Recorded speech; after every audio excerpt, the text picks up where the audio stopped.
Good morning, good afternoon, good evening. Welcome to Hands on SP Dev with Q Macro. That's me, DJ, on a Friday, a Friday holiday morning here in the UK. And I think in a number of countries, today is a public holiday relating to Easter and, of course, Passover and other related things.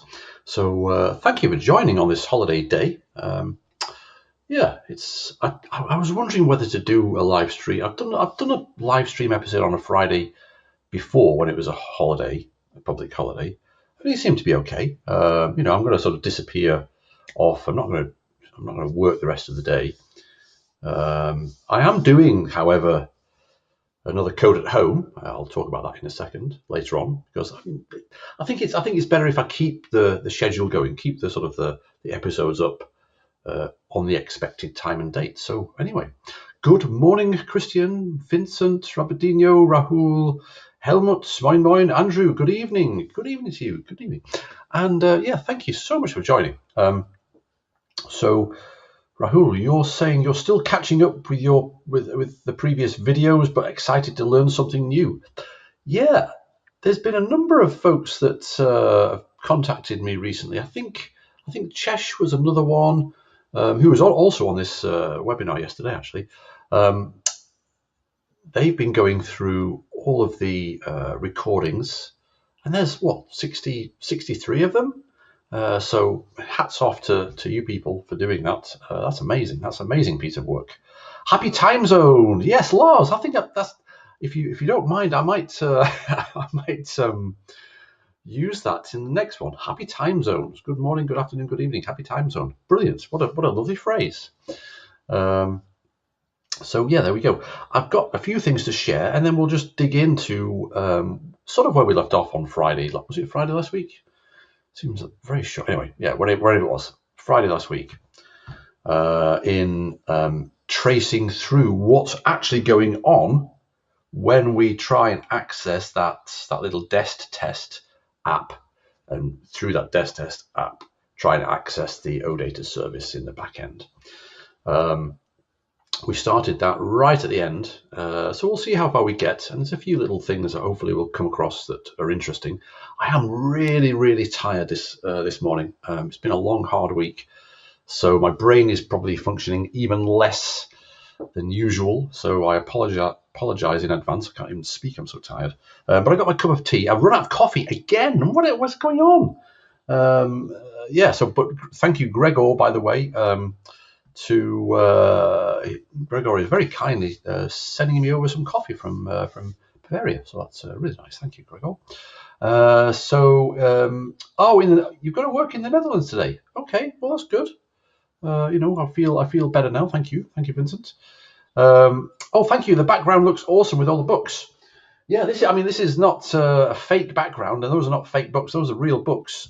I'm really lucky to have a space at least to put all these shelves and all the books. In fact, I need more shelves because, as you can see, I think there are some parts where I've got books in front of books. There we go. And you can see down there, for example, the wonderful O'Reilly books that I learned from a long time ago, and everything else.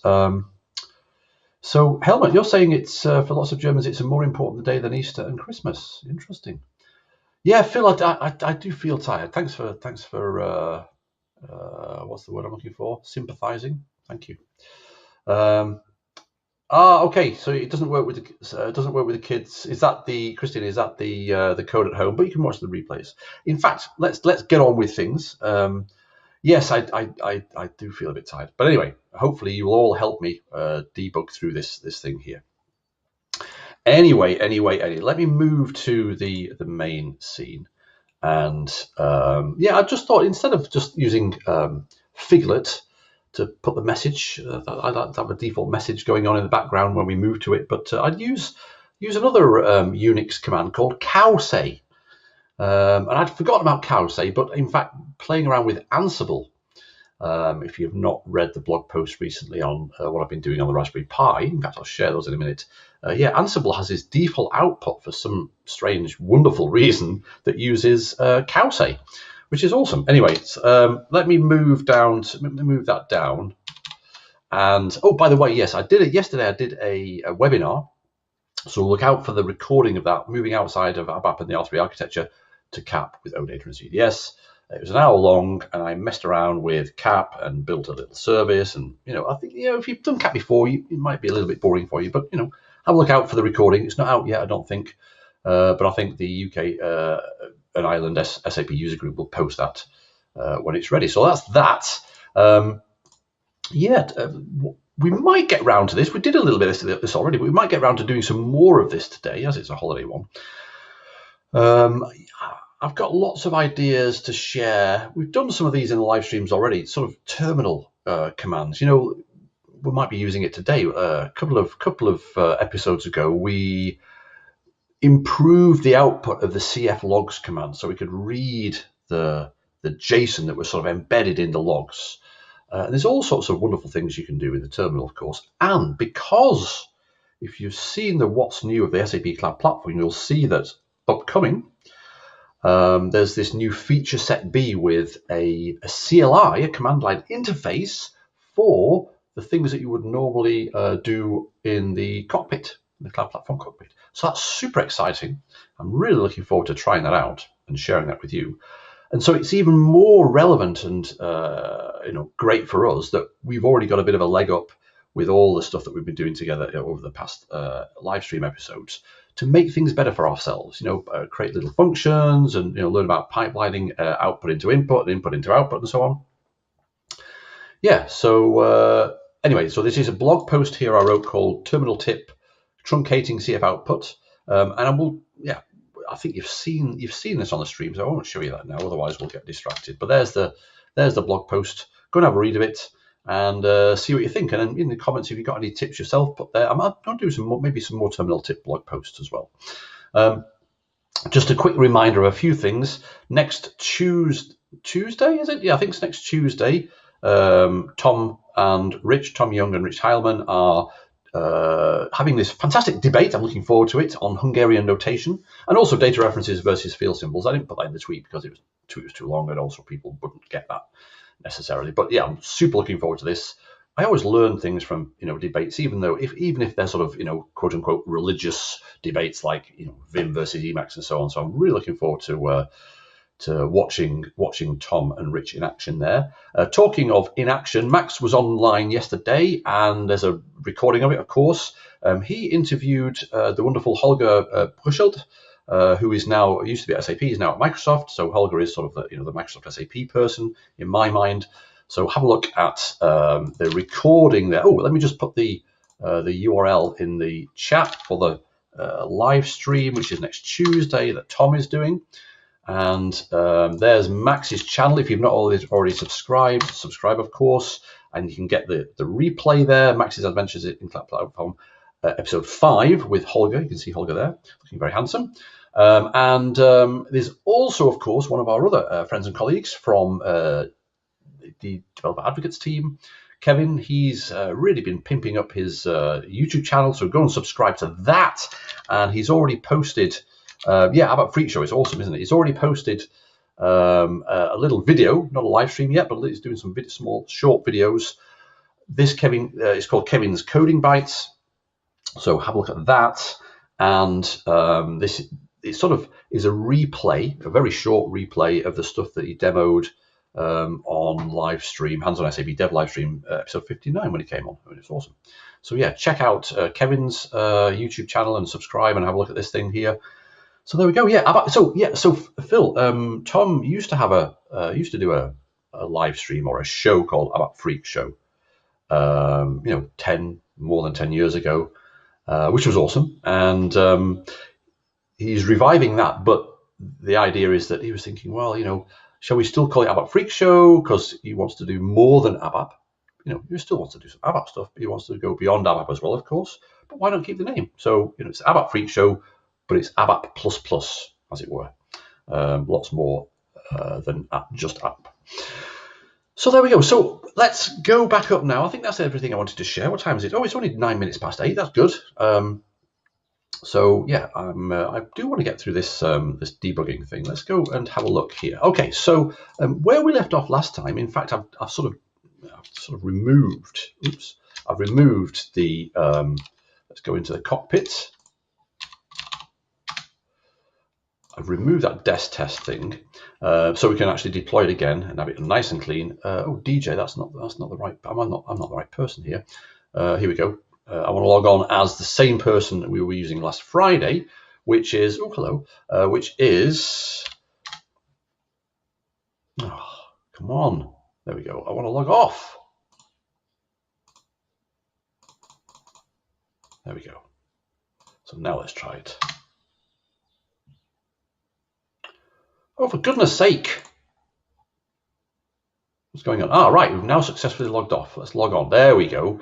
Now I want to log on as QMacro plus Workflow Code Jam because that's where I want to deploy this desk test. So just to remind ourselves, we've got this destination test, which is like the simplest thing that could possibly work, accessing an on-premises, fake on-premises OData service that's actually in the ES5 system that's really on the internet, but we're going through a cloud connector.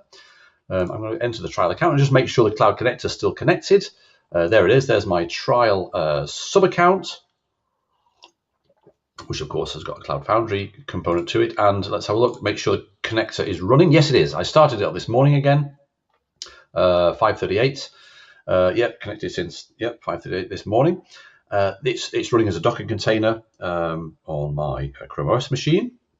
So that's fine. We've got this destination here, just to catch people up. We've got this destination called shop info that is a proxy type on premise, and we're going to try and access that through this simple app called Desk Test. We haven't got the app running. In fact, it's not even there. So that's right. Okay, so that's where we're going to start with. So let's bring that up now and Desk Test, and let's just remind ourselves of what's in there. We've got the manifest. Okay. So we've got the name, it's a Node.js build pack, the random root. This is the memory thing in there is thanks to Gregor saying, why are we giving it so much memory? That was default, so let's put the memory in there right now. And we've now finally bound that desk test service, desk test application to the three services it actually needs, as we found out over the previous few episodes. Of course, it needs the destination service, an instance of that, to read that destination definition that we've just seen. It needs, because it's a proxy type on premise, it needs the connectivity service to go and follow that link down to the on-premise connection through the cloud connector. And we've also determined that, of course, it needs a UAA service, XS UAA, to do the authentication. And we're about to look at the authentication. So that's that.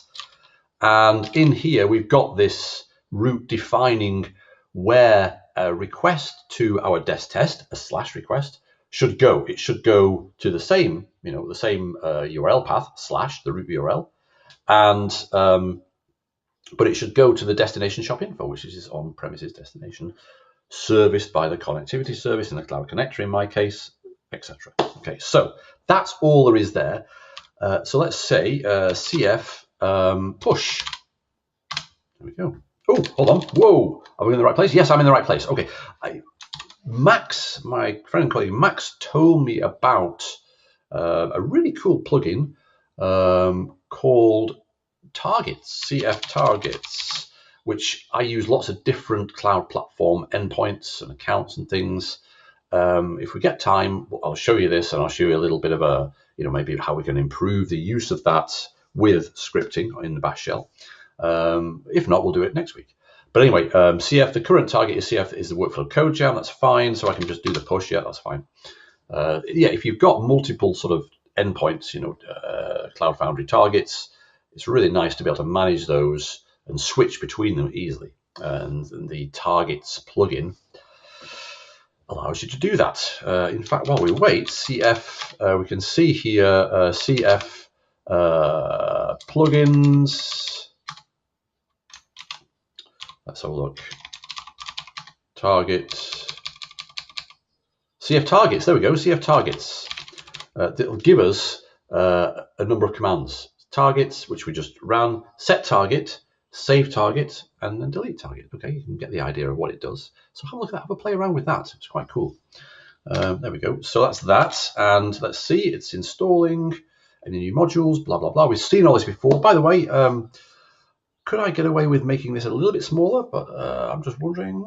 Let me know. But I do quite like the large size, so we can all see what's going on. Maybe watch it on my phone, or your phone rather, or sit on a nice sofa and watch the cast it to the Google Chrome app on the telly. I'm just rambling now. You can tell I'm really tired.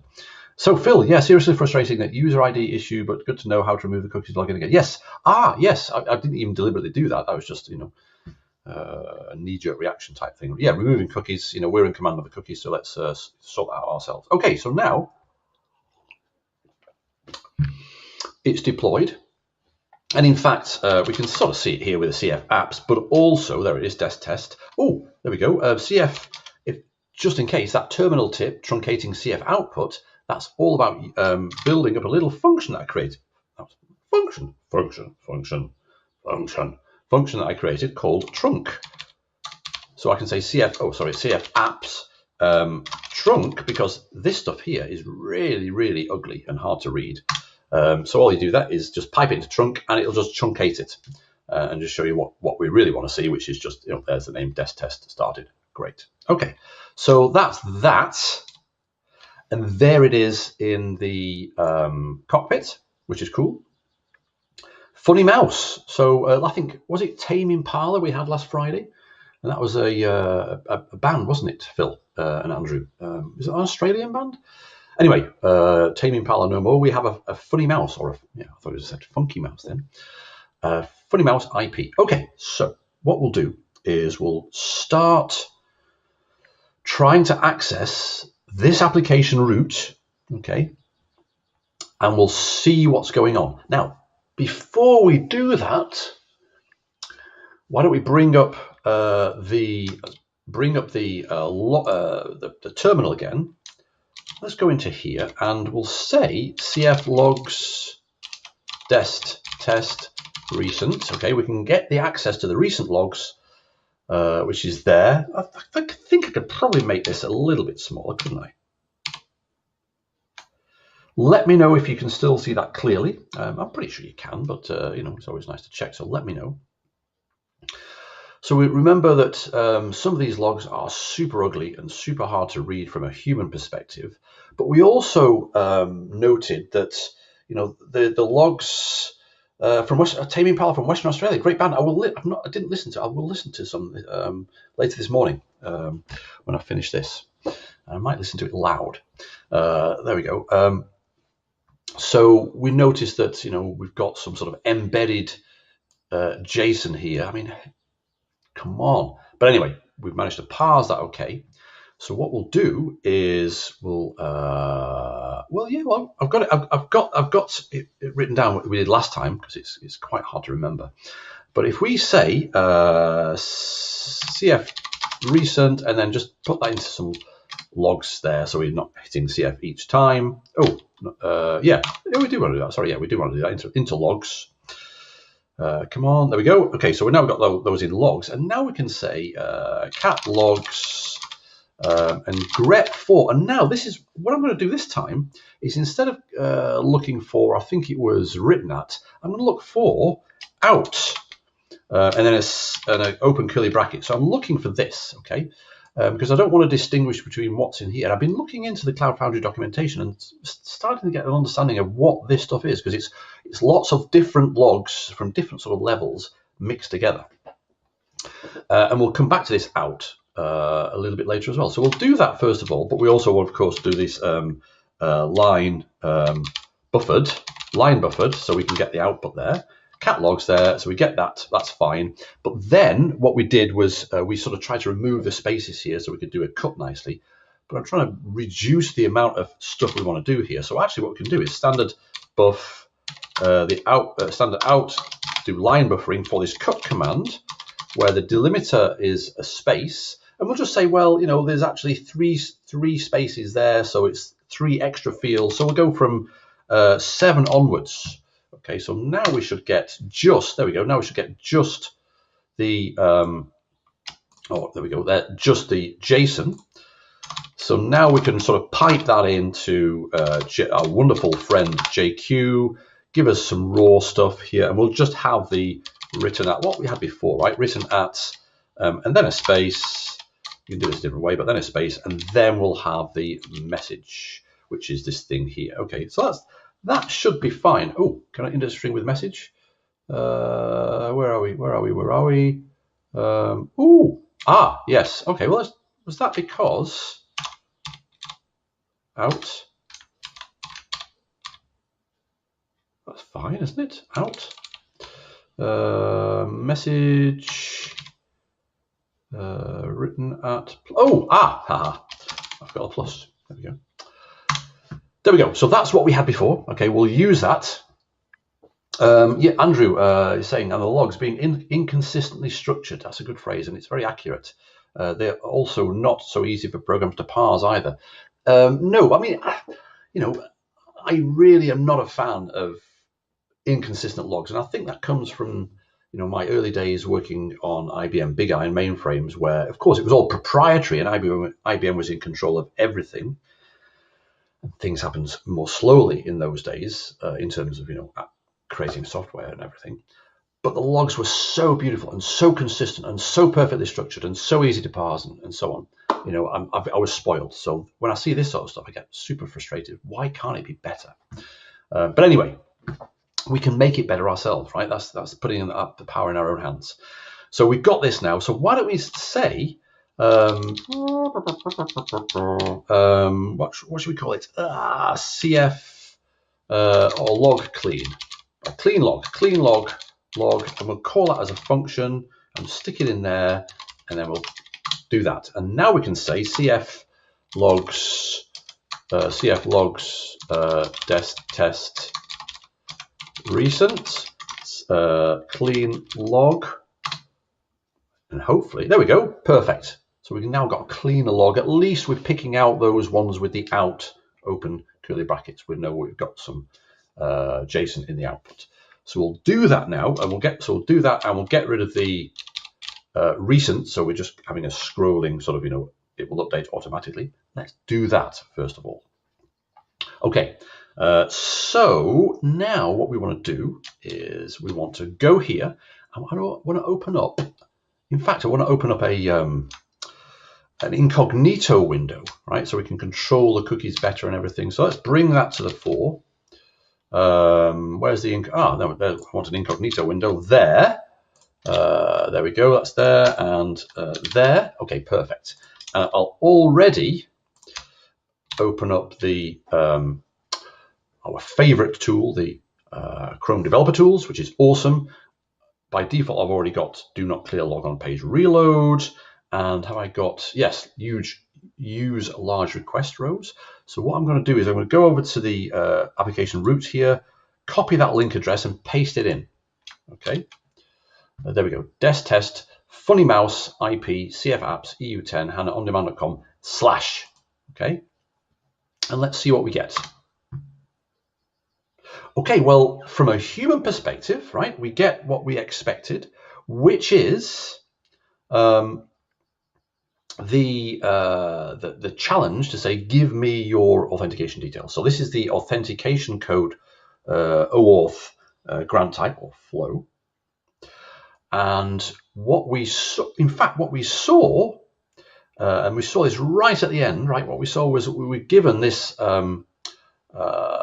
this logon page, but it was actually after a number of requests, and we started digging into this. So let's just copy this. Well, let's have a look at. We looked at this. We saw, okay, we got 200 from there. That was a request to the root. Okay, I made that a little bit bigger. That was a request to the root URL of our Dest Test Cloud Foundry app, and we got a 200 OK. But then we didn't really get much stuff. We got some HTML, okay, and for whatever reason, it wasn't previewing. I think it's because actually there was no body, was there? So what we'll do is I'll bring this back up here. By the way, I was running the other day and I saw a nail sticking out of my thumb, as in a bit of thumbnail. I thought, I'll just get rid of that. Pulled it off, and it's really made the thumb sore, and I can't press the Control or the Alt or the Super key on my keyboard without it really hurting. Anyway, so we've got lint log. Yeah, lint log. That would have been a good name, wouldn't it? Yes. Maybe I'll call it that next time, lint log. You can add the logging. So yes, exactly, Vincent. I'm sort of deliberately that's a great point, by the way. You can use Kibana,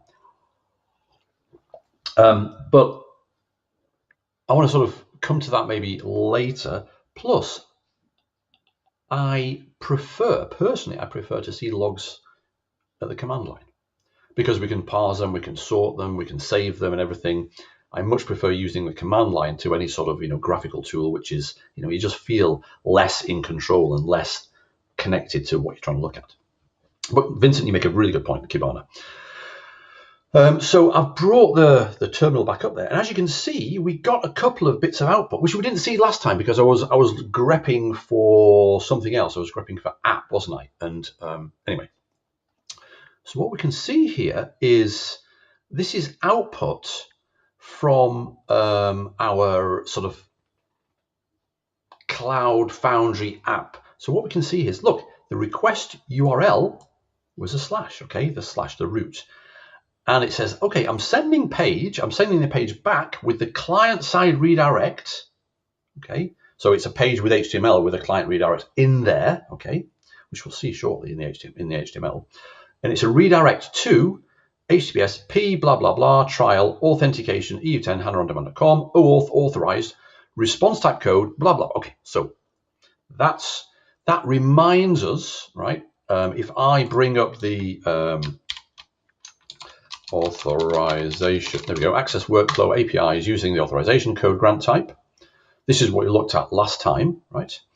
And if we look at the flow, the procedure, first of all, we send a GET request, okay, and we say, okay, OAuth authorize. So we at the endpoint of the authorization server, URL / OAuth authorize client ID equals client ID and response type equals code. Now, client ID equals something, right? And response type equals code, great. OAuth authorize, great. So everything we've seen is described to be the first step in the authorization code grant type. We're seeing exactly here being played out in front of our eyes. So what is the URL that we've got here? And the fully qualified domain name, host name, is p blah blah blah trial authentication EU10 HANA-on-demand.com. And if you remember from a previous episode, that is the URL of the authorization server that relates to me.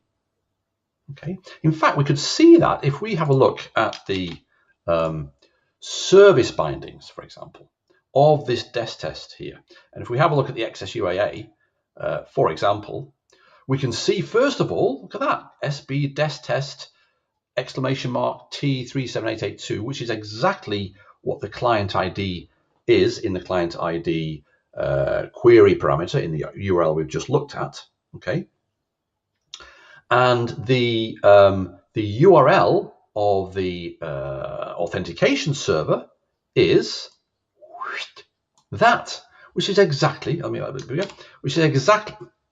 exactly what we've got in that log. So let's bring that log back now. There we go, p blah blah blah trial authentication EU10. So what's happening is we as the human with the browser are getting a client-side redirect, redirecting us to that. So this thing here, oh, sorry, I brought that the wrong one. There we go. This thing here, this logon form, is being presented to us by not the DES test application, but by the authentication server. Remember, in that OAuth documentation we saw there's 4 actors, four actors. I'm going to use the word in this flow. There's the resource owner, as in me, the human. There's the client, okay, which is the DES test app. There's the authorization server, which is the one that's serving this, and then there's the resource server, which is whatever we want to access at the end. And notice as well, we can tell this logon page is from the authorization server that we've just seen the URL of, because the URL is there for us all to see in the Omnibox. Okay, so it's all starting to make sense. Now let's have a quick look, because we had a brief look at this before. let's bring that up and use curl to access, not that, to access the, where is it here? The root. Let's go and get the root again. I mean, I should maybe remember this, but anyway, copy link address, curl, it's this one. Okay, we're doing the same thing as what I did in the browser. Let's put it into out.html. And this is sort of what we saw in there. And in fact, we can say, let's just grab that and have a look at it. That'll do. Let's just grab that again. Have a look at it in some sort of I don't know, HTML pretty. That'll do. HTML formatter. Bang. Got it. Let's just put that in there and format and see what happens and see what it gives us. There we go. That's a lot nicer to read, right? Let's make that a bit bigger. So this is what we get back from the first request. Okay, we get the 200 response. And we get back basically nothing but a head in HTML. We get some cookies. Let's ignore those for now. The most important thing is we get a redirect. Set the location of this particular tab in the browser to that.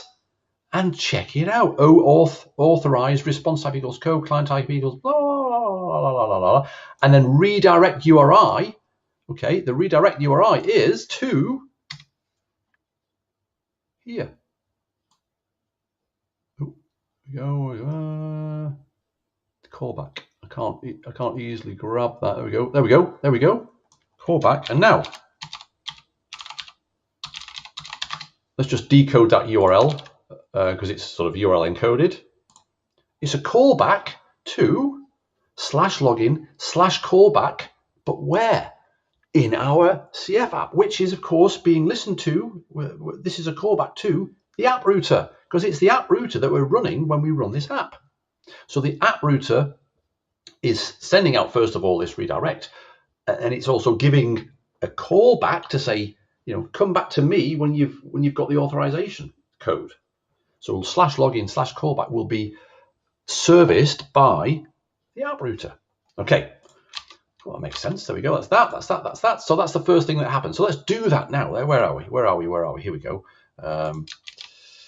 So let's put in here. Oh, so we got and that's the redirect. That's the result of the redirect. Authorize response type equals code, client type equals. So we've seen this already. Okay, are we all still following? By the way, let me know if this is sort of making sense.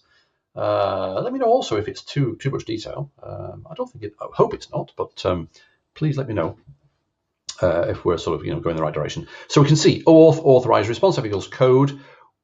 And client ID equals that. So give me a code which then the client can exchange, ask the authorization server to exchange for an access token. It will then use as a bearer token to go in.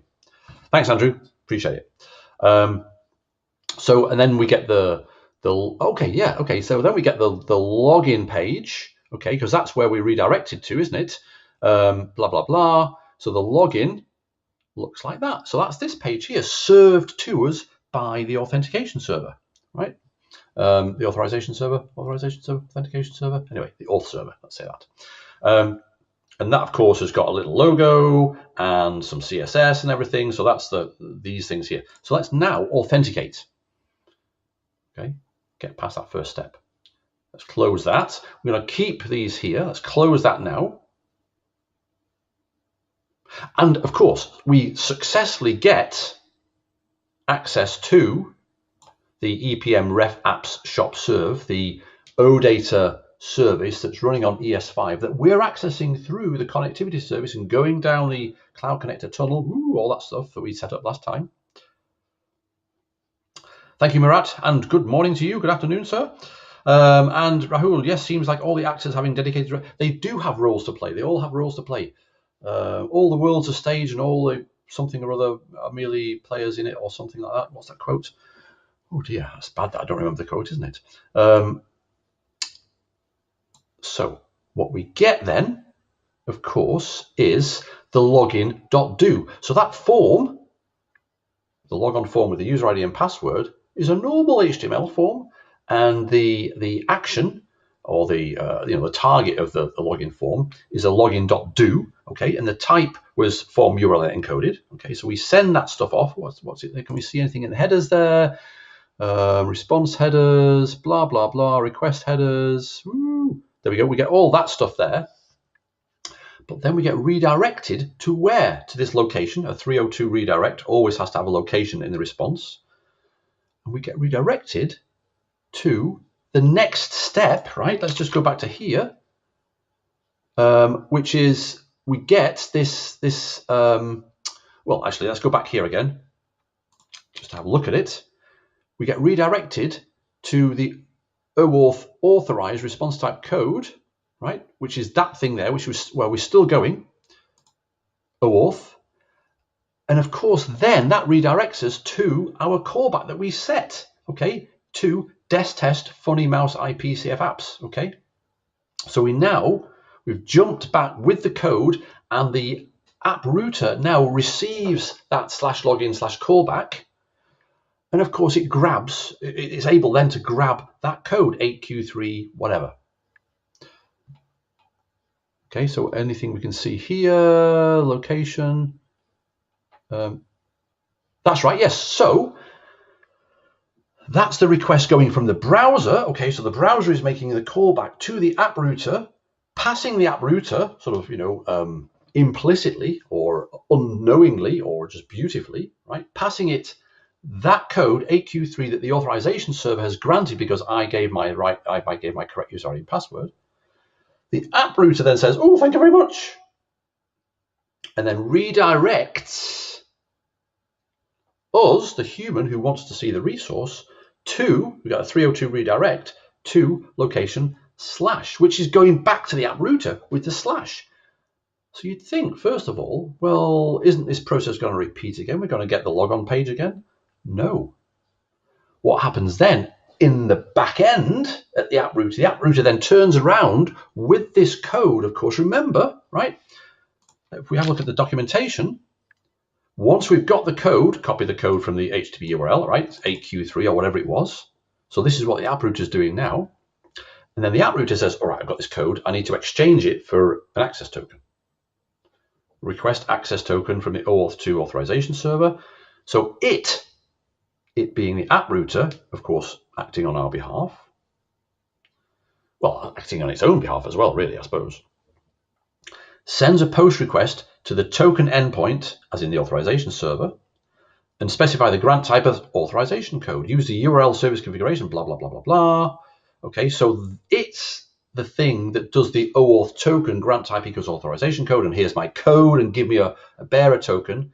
And then it in the background will, of course, because basically, there's no reason why we should see any of this in our browser because it's doing it for us behind the scene. It's acting as a reverse proxy, which is the whole point, right?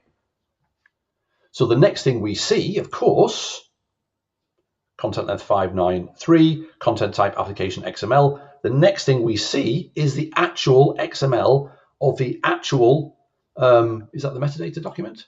The service document, yeah, the service document of the OData service. Okay, and we get some, image, blah, blah, blah. That's probably from my little XML display or whatever, I don't know. Okay, so we've got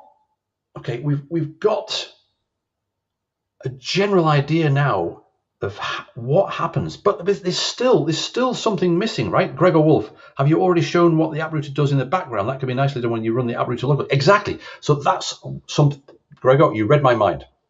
That's something I want to do on the next stream because, while we've now seen the first part of the authorization code grant type happening before our eyes in the browser, because of course, the browser is where the human actor is involved. We haven't actually seen, we've sort of theorized just now in our heads what's going on because we've got the documentation. We know that it's got to get this code and it's going to request that code to be exchanged for an authorization, for an access token, right? But we would really like to see that, wouldn't we? Rather than try and, yes, exactly. And the interesting part is that the client doesn't see the JOT. Exactly. So we still need to dig into seeing if we can see, or seeing how we can see the approuter doing that little dance in the background, as Gregor says, by running the approuter locally. Remember, in the previous live stream, and the previous one as well, I think we ran the approuter locally. And remember, it ran because it ran on, by default, it ran on local port 5000, didn't it? Whereas when it's in the Cloud Foundry, some environmental variable is telling it to run on 8080. In fact, let's just double check that. Let's double check that. Let's go up here, and can we SSH into there? Dest test using CF. Let's see if we can SSH into this running container. Oh yes, of course, it's a fresh container. So we need to first of all say CF. Is it enable SSH dest test? There we go, and we have to restart it, don't we? CF restart dest test, and then we can SSH into it, and then we'll look to see what port it's running on. But in the meantime, I was having a look this morning to see if there was any more information we could see from those logs. So we've got these logs here, right? Okay, we've got these logs, but there we go. There's evidence that it's running on 8080, right? But this isn't really telling us much, right? Well, we can see the results, dynamic log level switching not available. Okay, there's the app restarting, okay, in the container, because we've just told it to restart. But this doesn't really tell us much. It tells us that it's sending that client-side redirect in that HTML that we saw, that we sort of decoded or pretty printed so we could see what's going on. But as Gregor has also pointed out, we're not really seeing what's going on in the second part of the authorization code grant type flow. However, we can see, I was looking around, as you do, in that in the README of the approuter documentation, right? And you can crank up the level of logging. So if I have a look here at where is it? No, in fact, let's carry on reading that. Oh no, let's have a look in the dest test. Yes, Andrew, I think you and I came to the same conclusion just now. While I said the same thing. Can the approuter be running a logging mode? I was thinking this morning. Oh yeah, can we crank up the volume of the logging of the approuter? And if we have a look in the documentation in this README, which I think we put into a gist last time to read it more easily, I think we did. But I did find there's a troubleshooting section, okay? And check this baby out. CF set env application name XS app log level maximum debug. So let's try that.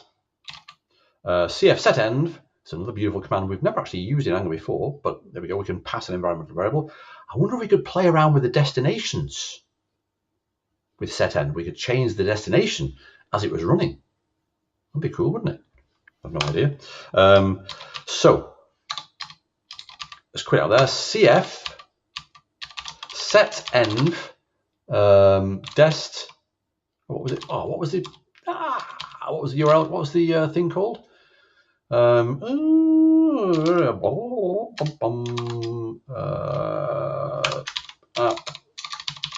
readme. Set env XS app log level debug. Let's just capture that. XS app log level debug. That'll do. Right. XS app log level and then debug there. Like, okay, so let's go here and say CF set env dest test. Let's see what happens. Setting environmental variable like level of right. Okay, restage. Okay, so CF restage dest test, which is only fair. We got to give it a chance to actually up the volume of itself. Let's do that, and let's see what we can find. Question withdrawn. Nice one. Nice one. Well, you can leave the questions. Good question. I would like to know well, not exactly, but what is the sort of delay? I think the delay between me saying something and it actually reaching you is probably about 20 seconds or something, 30 seconds. Waiting for app to start. I do have a, in the YouTube studio, like a little thumbnail of the actual live video, and I can see that it's just catching up there. There was also a debug level. Yes, we've set the debug level now, haven't we? I hope I have. Are you saying that because I didn't do that? In the documentation. Ah, yes, debug level. Okay, so now CF logs. Let's just do that for now to see what we've got. And what I'll do is I'll bring up this up here. I will go and remove the cookies. So we got cookies for the authentication, so the authorization endpoint, and we've also got cookies for the actual app itself. So get rid of everything. Did I say error level or did I say debug? Hold on. No, I did say debug. I hope. Yeah, I think that's okay. I think that's okay. So let's run that. Now, if I go back to here and grab the URL again and paste it in, copy link address. Let's go here again. Let's just clear this out. There we go. So we start from scratch again. And then I'll bring up what we've got. Desk test, blah, blah, blah. Okay, cool. And then we'll authenticate as well and log on and get to the service document. Oh, I'm seeing something very exciting down here. I'll bring that up to show you now. Some red. Some red. That's all right, Andrew. The fact that you're drinking red wine triply excuses. What's the word I'm looking for? Excuses you, not excludes you. Definitely not excludes you. Triply excludes. No, exclude. God, I'm so tired. What's the word? Excuses you. Right. So, Rahul, did restage and restart do the same thing in CF? No, they don't do the same thing. And I can't remember for the life of me what the difference is. So we'll dig into that next time. That's a good question. They are different. One is sort of, bigger than the other, as it were. But let's find out. But before we find that out, before we go to next week, check this out. What is going on? We've got here, let's just use our wonderful tmux sort of scrollback buffer. We've got stuff in red. Now, I appreciate you probably can't see that as well as I can, but we've got all this stuff. Oh my goodness. Now, everything still works. So what I'm guessing is that these aren't errors per se. These are spat out because we turned debug on. Okay. They're being shown in red by default because, whatever log processor is spitting these out, it's nicely formatting them for us in red because it thinks that they're errors, which is, excusable. I've said that word again, haven't I? Excuses. It's excusable. But I don't think these are errors. Okay, so let's have a look. What we can see, though, is we've got this. It's the same pattern, isn't it? We've got the written at, and we've got down here. Look at that there, Chrome OS. Chrome OS, yes, the future. We've got here. I saw it a minute ago. There, message. So at least, okay, we've got some consistency. We've got some consistency in the logs, okay, from the app part, okay. I did notice as well that this RTR is the router output. Okay, but anyway, we'll dig into logs even more next time. So if I now say, what do we call it? Log, clean log. We call it clean log. If we now say, just look at the error ones, just for now. Okay, instead of looking at the out ones, we'll look at the error ones. We'll look at the debug specific logs. Will that work for us? CF logs desk test, clean log, or as Andrew suggested, what did you suggest? Lint log, I like that. So let's do that again. Let's bring up this here. Let's remove the cookies. 8 again. I like the consistency of this. We're repeating everything. Let's go in. Oh no, that's the wrong thing in my paste buffer. Let's go and grab this link address here, stick it in there. get rid of the long output. So just so we can see what's going on again. We don't need the actual configuration. Perfect. Ready, steady, go. Ooh, I've got something interesting down here already. Look at that. Let's have a look. So what we've got here, that was the first output. Look at that. Incoming request to approuter. Whoa. We haven't seen that text before. Incoming request to approuter. Yeah, okay, that makes sense. And the path is slash because we've requested the root path info on the desk test app URL. Get headers, okay, blah, blah, blah. Here are all the headers, and those headers are the headers from my browser. Okay, user agent, there's the user agent and everything. Okay, fine. Okay, so now let's bring in, let's authenticate, and let's see what happens there. Okay, we get that back again. Wow, okay. Let's see. We can see, look at that, OData BEP. Who recognizes that?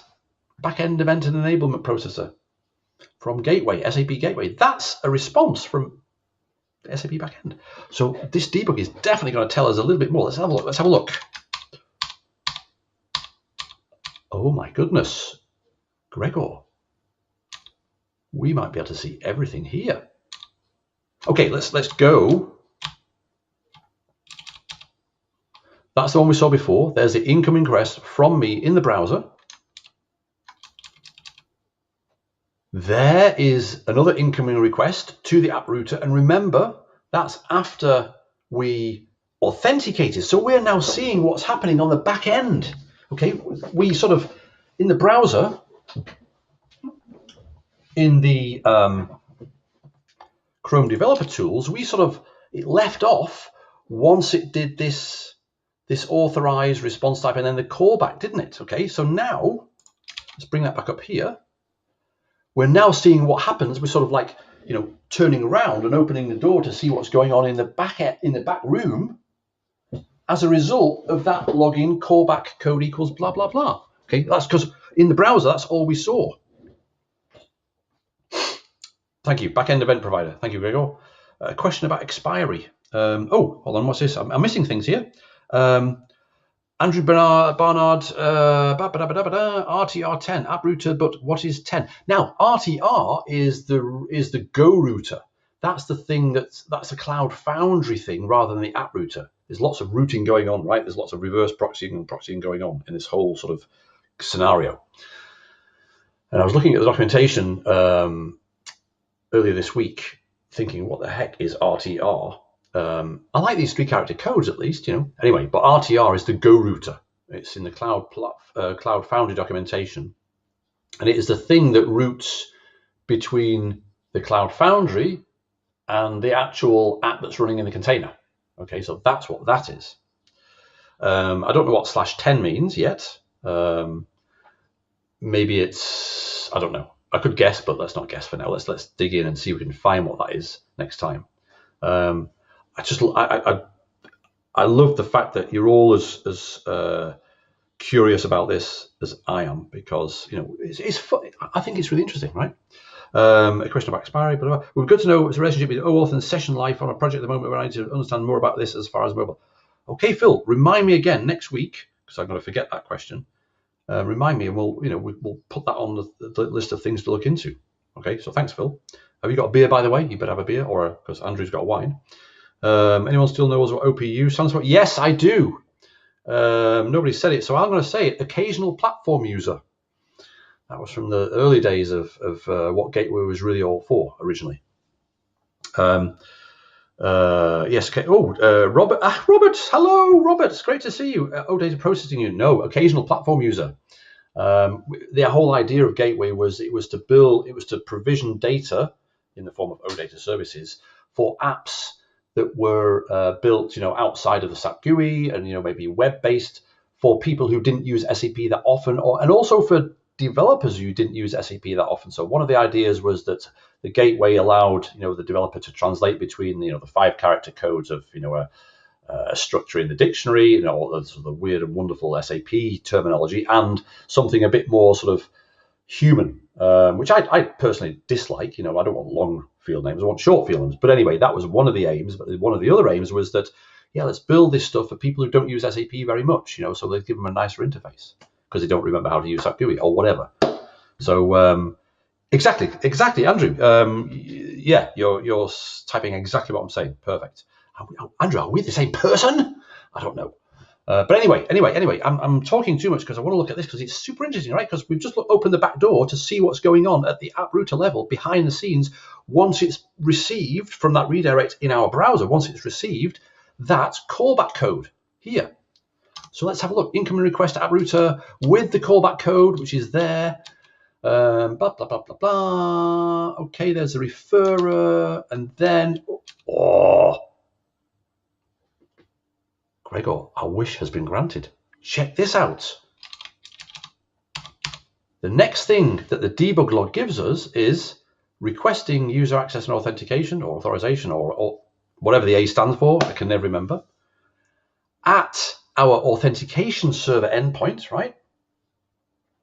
/OAuth/token. Remember, in the documentation, step 2, request an access token from the OAuth 2 authorization server, send a post request to the token endpoint with /OAuth token, specifying grant type authorization, and the code is the code. So let's see if that is exactly what we're seeing here. Authorization endpoint, yes. OAuth token, yes. Oops, I just did mess up there. OAuth token, yes. Grant type authorization code, code secret. But code is that code that we saw up here, which is this callback code on that line there, TK9N12 and so on, right? So that's just really cool. So we're seeing what's happening in the background. So let's see, incoming request. Incoming request to approuter path method get headers. What's that one? Oh, and that's it. Rewritten. Oh, okay. Well, actually, I think we should stop here because this is getting even more exciting. We can see now we're accessing the virtual host name that we've set up in the cloud connector, right? So we'll dig into that level, right, next time. But before we do that, there's still things to see here. Go away, highlighter. There's still things to see here, which is we've got that. I guess what we don't see is the response, but we can see it's requesting it. And what it gets back is the access token. I wonder if somewhere here, yes, we can see what happens to the access token. It's being used here because we know it's used in a bearer token. And where is that request being made to? Oh my goodness, here we go. Request a backend. Rewritten URL, virtual ES5. So why don't we leave it there? We never got around to writing. Oh, we wrote one function, one sort of bash function, lint logs or clean logs.